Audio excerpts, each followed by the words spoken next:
हूं अर्पिता आर्या। भाग्य चक्र में आप सबका बहुत बहुत स्वागत है।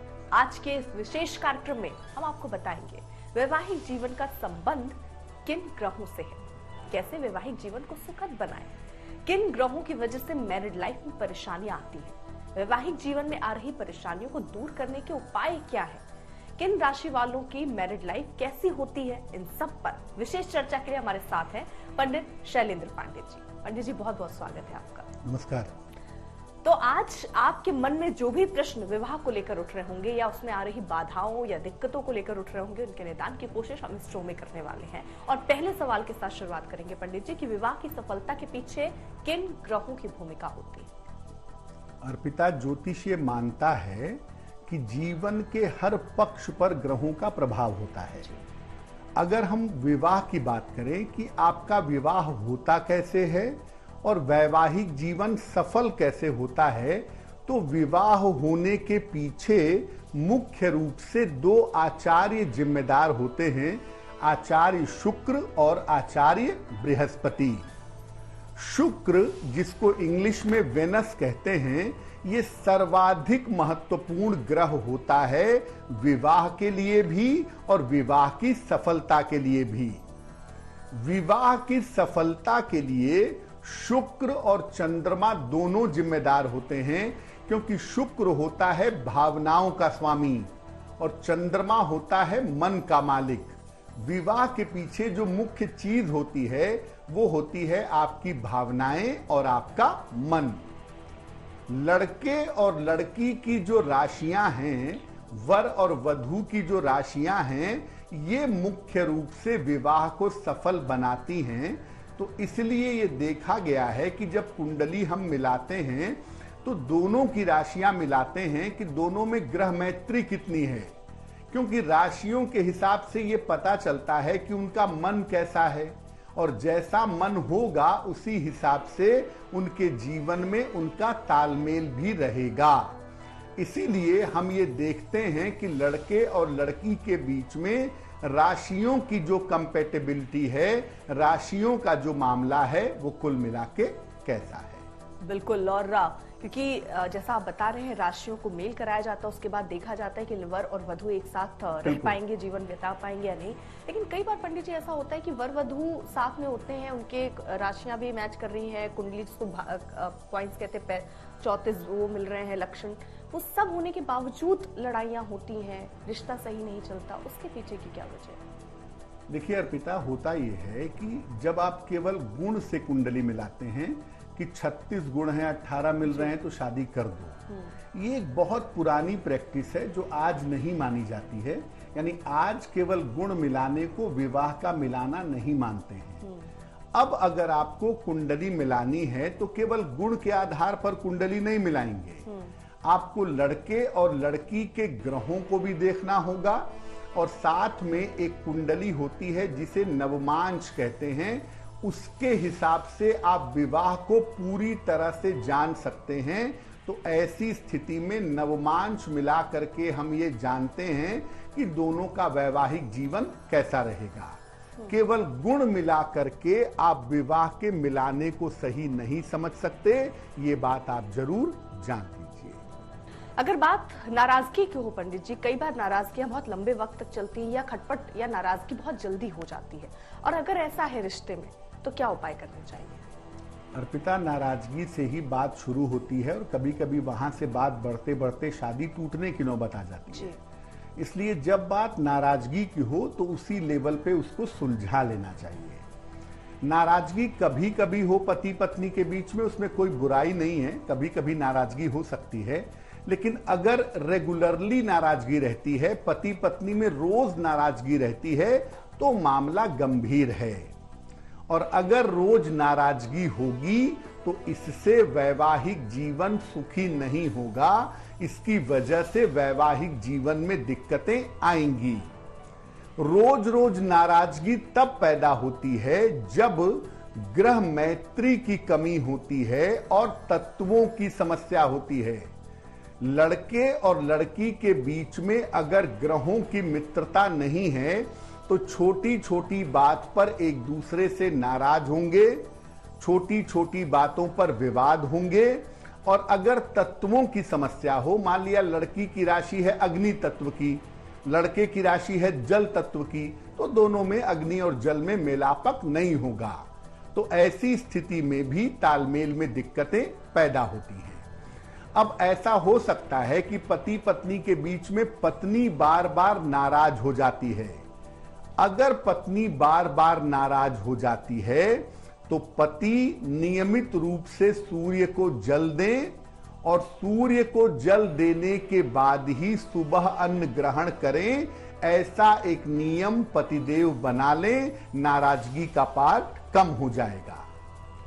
और अगर पति बार बार नाराज हो तो पत्नी सोमवार को भगवान शिव की आराधना करें, सोमवार को शिवलिंग पर जल अर्पित करें और सफेद वस्तुओं का, जैसे चावल है, चीनी है, दूध है, इसका अगर दान करें हर मंडे मंडे तो पति पत्नी के आपसी संबंध बेहतर होंगे, नाराजगी वहीं पर समाप्त हो जाएगी। बिल्कुल। तो अगर छोटी मोटी नाराजगी आपके बीच होती है तो इन उपायों के साथ आप दूर कर सकते हैं, लेकिन अगर बड़ी नाराजगी कई बार झगड़े में बदल जाती है और वो झगड़ा चलता रहता है, उसके लिए पंडित जी क्या उपाय करें? अर्पिता, बहुत बार ऐसा होता है कि नाराजगी लंबी खिंच जाती है, जैसा आपने कहा, और बात पहुंच जाती है झगड़े तक, यानी विवाद इतना ज्यादा हो जाता है कि फिर साथ में रहना बड़ा कठिन हो जाता है। यानी शुरुआत तो छोटी सी नाराजगी से हुई, लेकिन बात पहुंच गई झगड़े तक, इसको सुलझाया कैसे जाए? देखिए, जब पति पत्नी के बीच में झगड़ा हो, चीख पुकार हो, बेवजह के हल्ले हंगामे हो, तो समझिए कि इसके पीछे मंगल और सूर्य होंगे। ये दोनों अग्नि तत्व के ग्रह हैं। पति या पत्नी किसी की कुंडली में अगर मंगल या सूर्य ज्यादा डोमिनेट कर जाएं, ज्यादा मजबूत हो जाएं, तो दोनों के बीच में बेवजह के झगड़े होते हैं। अगर बात केवल वाद विवाद की हो, केवल बहस होती हो पति पत्नी के बीच में, तो हर शनिवार को पीपल के वृक्ष की परिक्रमा करें और सरसों के तेल का दीपक जलाएं। पति पत्नी में जिसको भी कष्ट हो, जो तकलीफ में हो, वो पीपल के वृक्ष की परिक्रमा करेगा और सरसों के तेल का दीपक हर शनिवार को जलाएगा। अगर बात केवल वाणी तक है, अगर बात केवल वाद विवाद तक है, तो इतना करने से आराम मिलेगा। लेकिन अगर बात मार पीट तक पहुंच गई, शारीरिक बल तक पहुंच गई, वायलेंस आ गया, एक दूसरे के ऊपर हाथ उठा रहे हैं, एक दूसरे को धकेल रहे हैं, बात फिजिकल असॉल्ट की हो गई है, तो किसी भी 3 शनिवार को अपने वजन के 10वें हिस्से के बराबर काले तिल या काली उड़द की दाल का दान करिए। अगर पति वायलेंस करता हो, पति मारने पीटने की कोशिश करता हो, तो ये उपाय पत्नी करेंगी। और अगर पत्नी धक्का देती हो या बेवजह फिजिकल अटैक करती हो, तो ये उपाय पति करेंगे। ये दान 3 शनिवार को लगातार किया जाएगा। पति पत्नी के बीच में जो झगड़े वायलेंस तक पहुंच गए हैं, वो झगड़े निश्चित रूप से समाप्त हो जाएंगे। तो अगर नाराजगी है तो क्या करना है? नाराजगी से ऊपर अगर झगड़े तक की नौबत आ गई हो तो आपको कौन से उपाय करने हैं, पंडित जी ने आपको बताया। लेकिन पंडित जी, अगर बात तलाक तक आ गई हो तो क्या किसी उपाय से समस्या का हल हो सकता है? अर्पिता, बहुत बार ऐसा होता है कि लोग एक दूसरे से अलग अलग तो रहते हैं, लेकिन तलाक नहीं होता है। और बहुत बार क्या होता है कि शादी हुई और तुरंत तलाक हो गया। यानी तलाक का भी संबंध आपके ग्रहों के आपसी एडजस्टमेंट पर निर्भर करता है। अगर बात तलाक तक आ गई हो तो तलाक के लिए किसी एक ग्रह को जिम्मेदार नहीं कह सकते आप। अलग अलग कारणों से तलाक होता है, बहुत सारे कारण हैं उसके तलाक के हो सकते हैं। फिर भी सूर्य, शनि, मंगल और राहु ये तलाक में बड़ी भूमिका निभाते हैं। और अगर मैं अपने अनुभव की बात करूं तो सूर्य और राहु की भूमिका तलाक के मामले में सबसे ज्यादा होती है। अब अगर आपके पति ने आपके ऊपर तलाक का मुकदमा कर दिया है तो, या आपकी पत्नी ने आपके ऊपर तलाक का मुकदमा कर दिया है तो क्या उपाय किए जाएंगे? सोमवार का उपवास रखिए, भगवान शिव को रोज सवेरे 27 बेलपत्र और जल चढ़ाइए। अगर तलाक की बात रोज हो रही है तो ये उपाय करने से राहत मिलेगी। और अगर मान लिया तलाक दायर हो गया, मामला कचहरी तक पहुंच गया, कोर्ट तक पहुंच गया, तो 5 मंगलवार हनुमान जी के मंदिर जाकर के अपनी उम्र के बराबर लड्डू चढ़ाइए, ताकि कंप्रोमाइज हो जाए, सुलह समझौता हो जाए और विवाह बच जाए। और विवाह को बचाने के लिए तलाक के किसी भी मामले में अगर आप विवाह को बचाना चाहते हैं या बचाना चाहती हैं तो रोज सवेरे 11 बार हनुमान चालीसा का पाठ करिए। ऐसा करने से तलाक होने की जो संभावनाएं हैं, तलाक होने की जो स्थितियां हैं, उन स्थितियों से आप बच जाएंगे। बिल्कुल। तो क्या आपको उपाय करने हैं अगर आप चाहते हैं कि आपका ये झगड़ा और बढ़कर तलाक की चौखट तक पहुंचा है, वो तलाक ना हो, तो इन उपायों को आप कर सकते हैं। लेकिन कई बार समस्या की जड़ में कुछ और भी होता है। कई बार तीसरा शख्स 2 लोगों के बीच में आ जाता है, जिसकी वजह से भी संबंध खराब होते हैं। उसके लिए क्या उपाय करना चाहिए? अर्पिता, तीसरा शख्स कोई जरूरी नहीं है कि प्रेमी ही हो या प्रेमिका ही हो। कई बार परिवार के लोग भी ऐसी भूमिका निभा देते हैं जिससे पति पत्नी के बीच में दरार पड़ जाती है। यानी थर्ड पार्टी कोई भी हो सकती है, आपके परिवार का भी हो सकता है, आपका कोई लव अफेयर भी हो सकता है। लेकिन अगर पति पत्नी के बीच में कोई तीसरा आ गया है, विवाह टूटने की संभावना बन जाती है। और आम तौर पर आपके वैवाहिक जीवन में कोई तीसरा तभी एंट्री करेगा जब आपके जीवन में राहु का प्रभाव होगा। राहु की दशा चल रही हो, अंतरदशा हो, तो सावधान हो जाना चाहिए। इस समय में जीवन में किसी तीसरे के प्रवेश करने की संभावना बन जाती है। और अगर शुक्र आ गया तो 2 शादियों की, 2 विवाह की या एक्स्ट्रा मैरिटल रिलेशंस जैसे योग भी बन जाते हैं। मामला बहुत ज्यादा खराब हो जाता है। अगर पति के जीवन में कोई तीसरा व्यक्ति हो तो पत्नी नियमित रूप से बृहस्पतिवार का उपवास रखें और शनिवार को पक्षियों को कैद से मुक्त करें, पिंजड़े से पक्षियों को छुड़ा दें। 3-4 शनिवार ऐसा करें। अगर पत्नी के जीवन में कोई तीसरा व्यक्ति हो तो पति हर शुक्रवार का उपवास रखें और शनिवार को किसी निर्धन को उड़द के वड़े खिलाएं। यानी उड़द की दाल भी दे सकते हैं अगर आप चाहें। लेकिन अगर आप ऐसा करें तो एक दूसरे के जीवन में जो तीसरे का प्रवेश है वो बंद हो जाएगा। तीसरे का मतलब केवल ये नहीं है कि लव अफेयर का ही तीसरा हिस्सा होगा। कभी कभी आपके अपने परिवार के लोग भी उसमें भूमिका निभा देते हैं, जिससे सेपरेशन की नौबत आ जाती है। तो अगर परिवार के लोग भी ऐसा कर रहे हैं तो यही उपाय करना बिल्कुल कारगर होगा, बिल्कुल सही होगा। बिल्कुल। तो इस तरीके के उपाय अगर आप करते हैं तो जो जीवन में, वैवाहिक जीवन में आपके कुछ अवरोध हैं वो दूर होंगे। अलग अलग राशियों के लोगों का वैवाहिक जीवन सामान्यतः कैसा होता है, अब ये समझ लेते हैं। शुरुआत करते हैं मेष राशि के साथ। बिल्कुल। अलग अलग राशियों के वैवाहिक जीवन को अगर हम ज्योतिष के नजरिए से समझें तो सामान्यतः कैसा होता है? मेष राशि वालों का वैवाहिक जीवन आम तौर पर अच्छा होता है। इनके विवाह का स्वामी स्वयं शुक्र है, तो वैवाहिक जीवन इनका बढ़िया होता है। और इनका जीवन साथी ईमानदार भी होता है सामान्यतः, और समझदार भी होता है। इनके वैवाहिक जीवन में दिक्कतें इसलिए आती हैं क्योंकि ये बड़े चंचल होते हैं अपने वैवाहिक जीवन को लेकर के, और अपने रिश्तों को लेकर के ज्यादातर गंभीर नहीं होते। जो जिम्मेदारी है, जो दायित्व है, उसको सही समय पर नहीं निभाते हैं।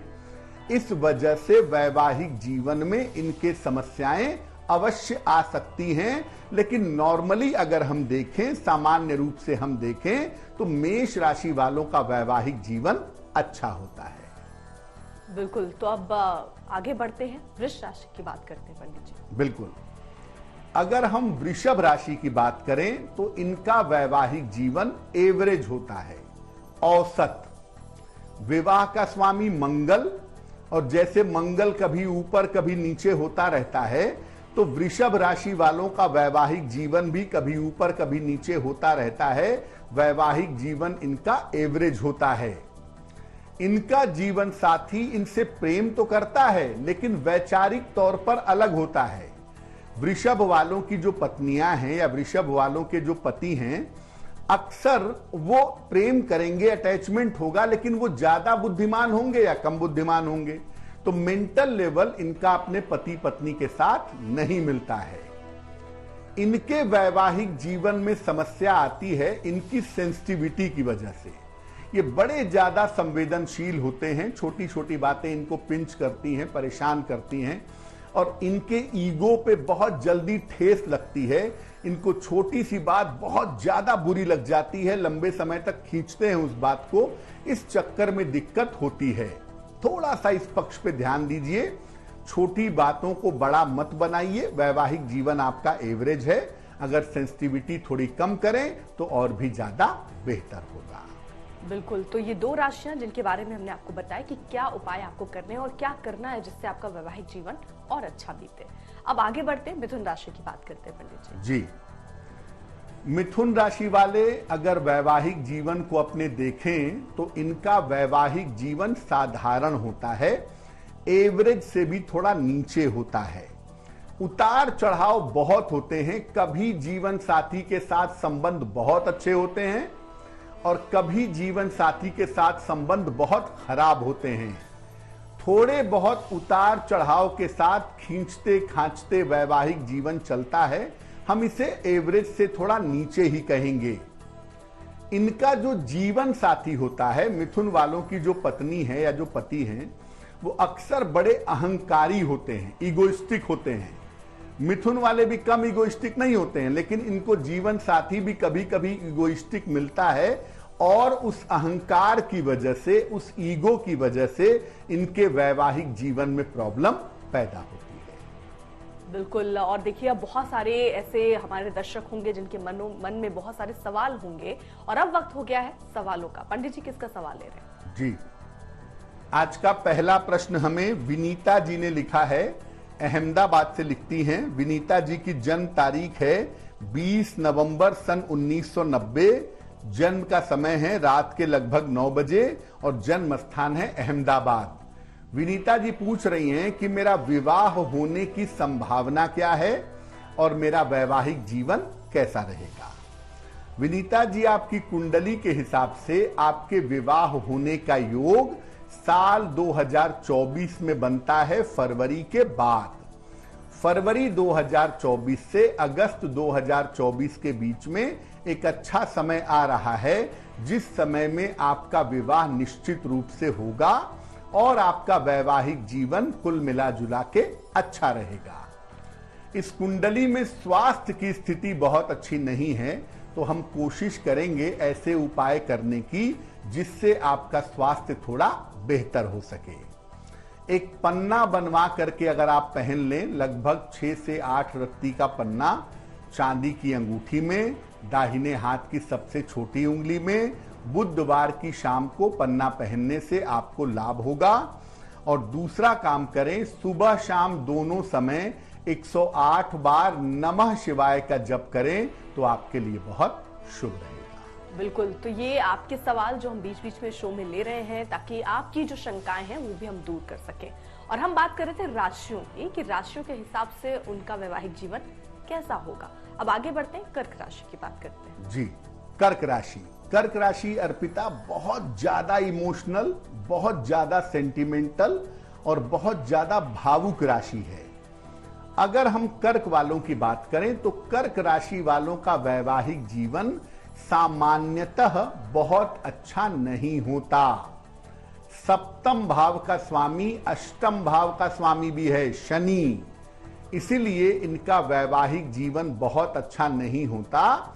अक्सर जीवन साथी के साथ इनके विचार मैच नहीं करते, और विचार मैच नहीं करते, इससे भी ज्यादा यह है कि सोच बिल्कुल अलग अलग होती है। एक रास्ते पर कभी इनका मन जाता ही नहीं है, यानी वैवाहिक जीवन बहुत अच्छा नहीं होता। और भावनाओं के स्तर पे, इमोशंस के स्तर पे इनको हमेशा समस्या होती है। इनको लगता है कि जितनी देखभाल मेरे पति को करनी चाहिए या जितनी देखभाल मेरी पत्नी को करनी चाहिए वो तो करती ही नहीं है, वो तो देखती ही नहीं है, वो तो ध्यान देता ही नहीं है। ये एक बड़ा इनके मन में हमेशा एक शिकायत रहती है अपने वैवाहिक जीवन से कि मैंने विवाह क्यों किया जब मुझे जीवन में कोई सपोर्ट नहीं मिल रहा था। इसलिए इनका वैवाहिक जीवन हमेशा अच्छा नहीं होता, नॉर्मली बड़ी मुश्किल से किसी तरह से निभाते हुए चलता है। इनके वैवाहिक जीवन को हम बहुत अच्छा नहीं कह सकते। बिल्कुल। और पंडित जी, एक और सवाल मेरे मन में आ रहा था, हम राशियों पर आगे बात करें। ये जितनी राशियों के बारे में आप बता रहे हैं, तो अगर कुंडली मिलवाने के बाद जब शादी तय होने की बात होती है, तो क्या इन राशियों के हिसाब से ये मान लेना चाहिए कि कर्क वालों के साथ ना की जाए शादी, या मेष वाले के साथ की जाए जिनके साथ वैवाहिक जीवन अच्छा हो? ऐसी स्थिति में अर्पिता क्या करते हैं, जैसे हमें पता है कि भाई कर्क राशि वालों का वैवाहिक जीवन अच्छा नहीं होता है, तो हम ऐसी राशि वाले के साथ शादी करने का प्रयास करेंगे जिसका वैवाहिक जीवन अच्छा होता है, ताकि दोनों को मिलाकर के जीवन बेहतर चल जाए। अब अगर हम कर्क राशि वाले की शादी कर्क राशि वाले से ही कर दें तो दोनों का मेंटल लेवल सेंसिटिव होगा, दोनों इमोशनली परेशान होंगे, एक दूसरे को लेके झेलने जैसी स्थिति बन जाएगी। तो कुंडली मिलाने का उद्देश्य यही होता है कि जो आपकी राशि की कमियां हैं या जिस तरह की आपके वैवाहिक जीवन में दिक्कतें आ सकती हैं, उसे कैसे रोका जाए दूसरी राशि की सहायता से। बिल्कुल। चलिए अब आगे बढ़ते हैं, सिंह राशि की बात करते हैं पंडित जी। बिल्कुल। अगर हम सिंह राशि की बात करें तो बड़ी डोमिनेटिंग, पॉजिटिव राशि है और प्रेम और विवाह के मामले में ठीक ठीक मानेंगे इनको। इनका वैवाहिक जीवन शुरू में खराब होता है। नॉर्मली सिंह वाले शुरुआत में इतने पॉजिटिव होते हैं अपने पति या पत्नी को लेकर और इतना शासन करना चाहते हैं कि एडजस्टमेंट नहीं हो पाता है। इनका वैवाहिक जीवन शुरू में खराब होता है, लेकिन आगे चलकर ये धीरे धीरे ठीक होता चला जाता है। इनका जीवन साथी शुरू में इनके साथ बिल्कुल तालमेल नहीं बैठा था। शुरू में इनके जीवन साथी को इनके बात, इनकी व्यवहार, इनकी हरकतें बिल्कुल समझ में नहीं आती, इसीलिए तालमेल नहीं बन पाता। लेकिन जैसे जैसे समय बीतता है, खासतौर से शादी के 2 साल बीतने के बाद सिंह राशि वालों का वैवाहिक जीवन अच्छा हो जाता है। आपके वैवाहिक जीवन की मुश्किल यह है कि आप ओवर डोमिनेटिंग हैं। विवाह में शासन नहीं, समर्पण होता है, और अगर इस बात को आप समझ लें तो आपके लिए ज्यादा बेहतर होगा। बिल्कुल। और ये जो हम बता रहे हैं आपको कि आपकी राशि के हिसाब से आप क्या अपने गलतियां कर रहे हैं अपने वैवाहिक जीवन में, उसको वक्त रहते अगर सुधार लें तो एक अच्छा जीवन आप आगे जी पाएंगे। अब आगे बढ़ रहे हैं, कन्या राशि की बात करते हैं पंडित जी। कन्या राशि वालों की बात करें तो इनका वैवाहिक जीवन शुरू में काफी खराब होता है। हालांकि ये बहुत कैलकुलेट करके, बड़ा सोच समझ के, सोच विचार करके शादी करते हैं, लेकिन आम तौर पर शुरुआत में वैवाहिक जीवन इनका चौपट होता है। बाद में धीरे धीरे इनके प्रयासों से ठीक होता है, टाइम लगता है। लेकिन कन्या वालों की मुश्किल क्या है? मटीरियलिस्टिक होते हैं, पैसा, संपत्ति, प्रॉस्पेरिटी देख करके शादी करते हैं, इसलिए जो चीज देखी वो तो मिल जाती है, भावनाएं नहीं मिलती, अटैचमेंट नहीं मिलता, तो इस वजह से इनको थोड़ी तकलीफ होती है। इनका जीवन साथी इनसे प्रेम तो बहुत करता है, लेकिन इनको समय नहीं दे पाता, क्योंकि वो व्यस्त है अपने काम में, अपने प्रोफेशन में, अपने करियर में। इसलिए जो पति पत्नी के बीच की एक बॉन्डिंग है उसको बनने में बड़ा समय लगता है। और कन्या वाले कभी कभी आके ऐसे भी हो जाते हैं कि ठीक है, इनके पास भी समय नहीं तो मेरे पास भी समय नहीं, मैं अपने रास्ते, वो अपने रास्ते। विवाह चलता रहता है, लेकिन दोनों अपने अपने लेवल पर जीवन जीते रहते हैं। कन्या वालों को मैं कहूंगा कि शादी भावनाओं और प्रेम से की जाती है, कैलकुलेशन से नहीं की जाती। तो सोच समझकर अगर आप विवाह करें तो आपके लिए बहुत ज्यादा बेहतर होगा। बिल्कुल। और आगे हम राशियों पर बात करें पंडित जी, लेकिन इस वक्त समय हो चुका है अगले सवाल का। अगला प्रश्न हमें सीमा जी ने लिखा है। सीमा जी हमें प्रयागराज से मेल लिखती हैं। इनकी जन्म की तारीख है 10 फरवरी 1973, 1973। जन्म का समय दोपहर में 2:15 और जन्म का स्थान है वाराणसी। मेल लिखती हैं प्रयागराज से। सीमा जी लिख रही हैं कि मेरा स्वास्थ्य पिछले 1 वर्ष से अच्छा नहीं चल रहा है और छोटी छोटी समस्याएं मेरे साथ लगातार बनी हुई हैं। मेरे स्वास्थ्य में सुधार कब तक होगा? और मैं अपना एक बड़ा और बेहतर मकान बनवाना चाहती हूं, वो कब तक बनवा पाऊंगी? सीमा जी, आपकी कुंडली के हिसाब से आपके स्वास्थ्य की जो समस्या है वो ज्यादातर डाइजेशन से, पेट से जुड़ी हुई है। तो डाइजेशन का ध्यान दीजिए, डॉक्टर का परामर्श मानिए और स्वास्थ्य को लेके फरवरी 2024 तक सावधानी रखिए, क्योंकि डाइजेशन को लेकर, लिवर को लेकर के थोड़ी बहुत दिक्कतें आपको हो सकती हैं। क्या उपाय किया जाए? एक तो रोज सुबह सूर्य भगवान को जल चढ़ाइए, सादा पानी, प्लेन वाटर, और सुबह शाम दोनों समय नमः शिवाय का जप करिए, आपके लिए बहुत अच्छा होगा। और जो नई प्रॉपर्टी खरीदना चाहती हैं, नया मकान बनाना चाहती हैं, उसके लिए साल 2025 में कोशिश करिएगा, तो आपके लिए बेहतर होगा। बिल्कुल, तो ये सवाल आपके बीच बीच में हम अपने कार्यक्रम में ले रहे हैं और राशियों पर भी हम बात कर रहे थे। अभी तक हमने जिन राशियों के बारे में बात की, किस तरीके से उन्हें अपनी राशि को बेहतर बनाना है, तालमेल बनाना है, इस पर हम चर्चा कर रहे थे। आगे अगली राशि का रुख करते हैं, तुला राशि पर। जी, तुला राशि। देखिए, तुला राशि जो है वो बड़ी जेनरस, बड़ी उदार राशि है और ज्यादातर लोगों की सहायता करने में भरोसा भी रखते हैं तुला वाले, लेकिन इनका वैवाहिक जीवन नॉर्मली बहुत अच्छा नहीं होता।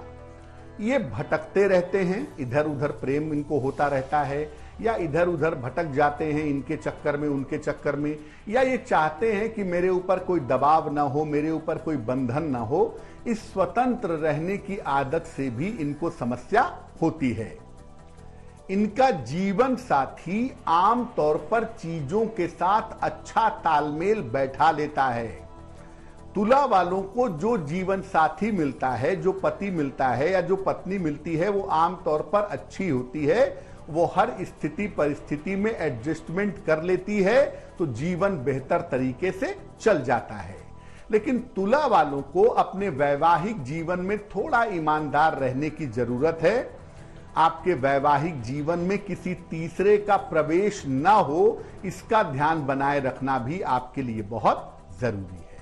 बिल्कुल, तो अपने वैवाहिक जीवन को कैसे अच्छा रखें, ये सारे करने का प्रयत्न करने की जरूरत वो आपकी ही है और हर इंसान को वो बनाए रखने की जरूरत है। वृश्चिक राशि की बात कर लेते हैं पंडित जी। वृश्चिक राशि वालों की अगर बात करें तो वृश्चिक चंद्रमा की सबसे कमजोर राशि है। वृश्चिक राशि के जो लोग होते हैं, इनका वैवाहिक जीवन औसत होता है, एवरेज होता है। ये और इनका जीवन साथी अपने अपने में व्यस्त रहते हैं। ये अपने करियर में व्यस्त हैं, अपने काम धंधों में व्यस्त हैं और इनके जीवन साथी को इनके लिए समय नहीं है, इनको अपने जीवन साथी के लिए समय नहीं है। रहेंगे साथ में, एक ही घर में रहेंगे, लेकिन जो एक अटैचमेंट होना चाहिए आपस में, वो आमतौर पे वृश्चिक वालों को नहीं होता है। कुल मिला के जीवन इनका ठीक ठाक चल जाता है, लेकिन अक्सर वृश्चिक वालों के साथ 2 शादियों की संभावना, या विवाह में पत्नी को छोड़ दिया, पति को छोड़ दिया, या बिल्कुल एडजस्टमेंट नहीं हो पाया, डिवोर्स नहीं हुआ, फिर भी अलग अलग रहते हैं, इस तरह की जो पॉसिबिलिटी है वो वृश्चिक वालों के जीवन में थोड़ी ज्यादा होती है। और दोष केवल एक पक्ष का नहीं है, वृश्चिक वालों का जो जीवन साथी भी होता है वो आमतौर पर उनको समय नहीं देता, वो उनको समय नहीं देते, और इस वजह से साथ में रहने के बावजूद भी लंबे समय तक जो सेपरेशन है, जो अलगाव है, वो इनको झेलना पड़ता है। बिल्कुल, अब धनु राशि की पर बात कर लेते हैं। धनु राशि वाले, उनके जीवन साथी कैसे होते हैं? धनु राशि की अगर बात करें अर्पिता, बृहस्पति की राशि है और बहुत मजबूत राशि इसको ज्योतिष में हम मानते हैं। इनका वैवाहिक जीवन आम तौर पर अच्छा होता है, उत्तम होता है। हालांकि जीवन साथी के साथ इनके विचार कभी नहीं मिलते। धनु वाले बहुत इंटेलिजेंट होते हैं, बहुत बुद्धिमान होते हैं, लेकिन जीवन साथी इनके साथ मेंटली जुड़ नहीं पाता, विचार नहीं मिल पाते। फिर भी इनका वैवाहिक जीवन बहुत बढ़िया चलता है, इनके एडजस्टमेंट बहुत अच्छे होते हैं, इसलिए धनु वालों का वैवाहिक जीवन भी अच्छा रहता है। धनु राशि का मतलब जिसके हाथ में धनुष हो, यानी हमेशा युद्ध करने को या एग्रेशन में तैयार। तो अगर आपकी राशि धनु है तो थोड़ा सा अपने एग्रेशन को कम करिए, क्रोध मत करिए, छोटी छोटी बातों को मुद्दा मत बनाइए और झगड़ा मत करिए। अगर आप एग्रेशन को अपने कम कर लें, आपकी राशि धनु है, तो आपका वैवाहिक जीवन बहुत अच्छा हो सकता है। और अब बढ़ते हैं अगली राशि की तरफ, जो है मकर राशि। जी, मकर राशि। देखिए, मकर राशि वालों का वैवाहिक जीवन एवरेज होता है, औसत होता है, बहुत अच्छा भी नहीं बहुत बुरा भी नहीं, लेकिन फिर भी हम इसकी मार्किंग ठीक करेंगे। शुरुआत में अगर इनिशियली देखें तो मकर वालों की जब शादी होती है तो शुरुआत में कभी कभी शादी टूटने की नौबत भी आ जाती है, लेकिन वो केवल शुरुआत में होता है। अगर शादी के बाद पहला साल निभा लिया आपने तो बाकी बहुत बढ़िया है। आपका जीवन साथी समझदार भी होता है और सेंसिटिव भी होता है, और वैवाहिक जीवन आपका कुल मिला जुला के बढ़िया चलता है। तो वैवाहिक जीवन में सामान्यतः मकर वालों की क्या दिक्कत होती है? मकर वालों की दिक्कत यह है कि ये भी अपने वैवाहिक जीवन में डोमिनेंस का प्रयास करते हैं, शासन का प्रयास करते हैं, जिसकी वजह से वैवाहिक जीवन में दिक्कतें आती हैं। अन्यथा सामान्यतः इनको अच्छा जीवन साथी मिलता है, अच्छी तरह से निभाता है, अच्छी तरह से चलाता है, और वैवाहिक जीवन कुल मिला के बढ़िया रहता है। बिल्कुल। और अब आगे बढ़ते हैं, कुंभ राशि पर बात करते हैं। फिलॉसफी की राशि है कुंभ राशि, इंटेलिजेंस की राशि है, तो ज्यादा जो फिलोसफिकल होते हैं या दार्शनिक होते हैं वहां प्रॉब्लम आना ज्यादा होता है। अगर हम कुंभ वालों की बात करें तो इनका वैवाहिक जीवन आम तौर पर बहुत अच्छा नहीं होता। प्रेम करते हैं अपने जीवन साथी के साथ, अपने पत्नी या पति के साथ, लेकिन वैवाहिक जीवन में तालमेल का जबरदस्त अभाव होता है। तालमेल की दिक्कतें बहुत ज्यादा होती हैं, और कभी कभी इनके जीवन में शादी किसी और से करते हैं और जुड़ाव कहीं और हो जाता है, इस चक्कर में भी दिक्कत होती है। कुंभ वाले प्रैक्टिकल लाइफ जीना नहीं चाहते, ज्यादातर फिलॉसफी में, आध्यात्म में रहने का प्रयास करते हैं, और जिस वजह से जीवन साथी के साथ इनको दिक्कतें पैदा होती हैं। थोड़ा सा अपने मन वाले पार्ट को ठीक करें, सामान्य जीवन में जीने का प्रयास करें, हर बात को दर्शन में, फिलॉसफी में न ले जाएं तो बढ़िया होगा। वैसे कुंभ वालों को एक ऐसा जीवन साथी मिलता है जो जीवन में उनकी देखभाल बहुत करता है, उनको सपोर्ट बहुत करता है। अब विचार नहीं मिलते हैं तो थोड़ा सा इनको उतर करके नीचे अपने विचारों को मिलाने का प्रयास करना चाहिए। बिल्कुल। और कैसे तालमेल बैठाया जा सकता है वो भी सोचना चाहिए। मीन राशि की आगे पंडित जी बात करते हैं। बिल्कुल। मीन राशि की अगर बात करें तो मीन राशि को हम ज्योतिष में सबसे परफेक्ट राशि मानते हैं बहुत सारे मामलों में, और मीन वालों का जो वैवाहिक जीवन है वो सामान्यतः अच्छा होता है। इनका जीवन साथी समझदार भी होता है और ईमानदार भी होता है। अगर इनके वैवाहिक जीवन में दिक्कत होती है तो वो केवल पैसे की वजह से होती है, क्योंकि हो सकता है कि जब जरूरत हो तब पैसा ना हो, जब जीवन साथी को सपोर्ट की आवश्यकता हो तो आप उसका सपोर्ट ना कर पाए। अगर आपके पास फाइनेंशियल कंडीशन थोड़ी सी भी ठीक हो और आप सपोर्ट कर सकें तो आपका वैवाहिक जीवन अच्छा होता है। मीन वाले स्वयं भी शादी करने में बड़ा समय लेते हैं, बड़ा सोचते विचारते हैं, और ज्यादातर अपनी इच्छा से विवाह करते हैं, और इनको जीवन साथी भी बहुत जिम्मेदार, बहुत चीजों को समझने और निभाने वाला मिलता है। इसलिए आम तौर पर मीन राशि वालों का वैवाहिक जीवन बेहतर होता है। बिल्कुल। तो राशि के हिसाब से आपका वैवाहिक जीवन कैसा रहता है वो हमने आज समझा, और किन किन दिक्कतों का सामना वैवाहिक जीवन में आपको करना पड़ रहा है और उसके समाधान के लिए आपको क्या उपाय करने हैं वो भी आज पंडित जी ने हमको बताया। पंडित जी बहुत बहुत शुक्रिया आज ये सारी बातें हमसे बताने के लिए, शेयर करने के लिए। फिलहाल देश दुनिया की बाकी खबरों के लिए आप देखते रहिए आज तक।